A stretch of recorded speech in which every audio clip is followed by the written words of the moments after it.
This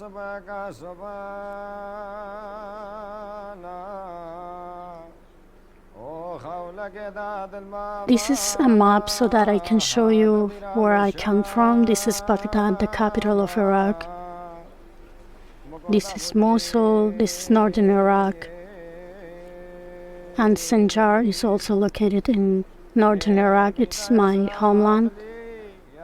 When ISIS took over Sinjar, I was only 14 years old, living in my hometown, Tangazar.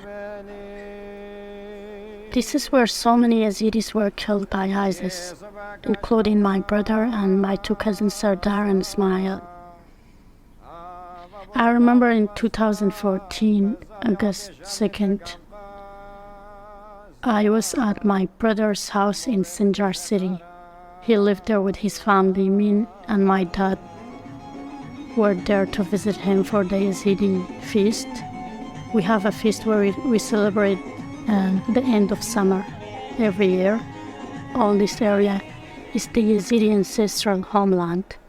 When ISIS committed the genocide, so many people think that the genocide happened out of the blue, but it's the result of many other historical prosecution and discrimination and racism against the Ezidis, because it's one of the ancient Mesopotamian religions and one of the few ancient Mesopotamian religions that has survived.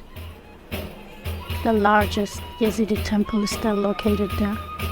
It's called Lalish. Yazidis have been through 72 genocides. Now it's 74. The other two were during my generation. Yazidis in Iraq have always been racialized throughout history.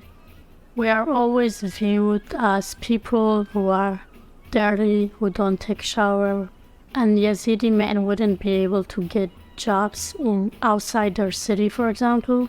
And in both Christianity and Islam, they call us devil worshippers. And the devil for them is what we call Tausi Malak, which is the angel of peacocks, and it's just a sacred symbol in the Ezidi religion that goes back to ancient Mesopotamia, and it has nothing to do with devil.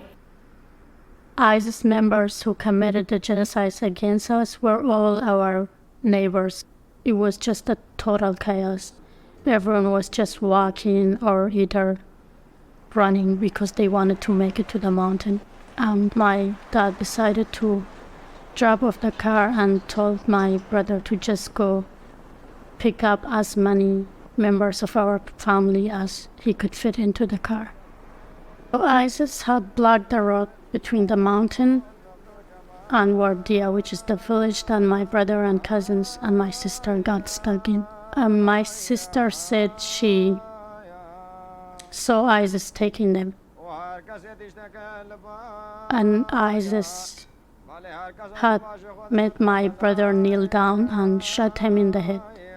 And also my cousin Ismail and my other cousin Sardar. Sardar had two daughters that he left behind when he was killed.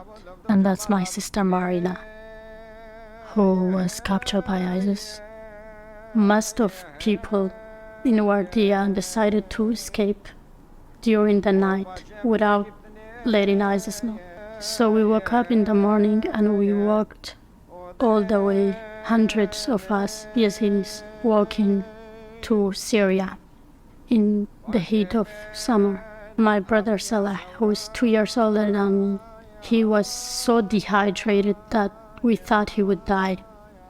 It was, I think, 7 p.m. when we made it to Syria, and we had to pay for a truck to pick us up and take us all the way through a different path to Zaho. Many of my friends were captured by ISIS, and they spent many years in ISIS captivity, and they were raped by ISIS and sold between ISIS men. I know at least 3 of them, and one of them is still missing. We don't know anything about her. My dad passed away in 2018, and my mom was dealing with cancer up until 2021. In both of their cases, they passed them in so much pain, and the only way for me to cope with all of it was just to keep myself busy with school.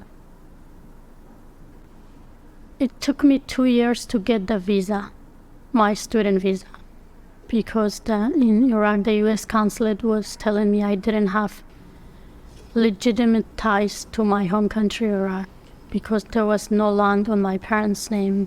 We didn't have a bank account.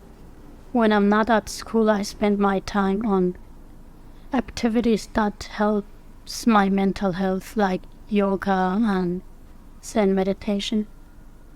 I'm seeking asylum here in the US since 2021. I'm still waiting for a decision to be made on my asylum case. It's not safe for me to go back to Iraq and live there as a Ezidi.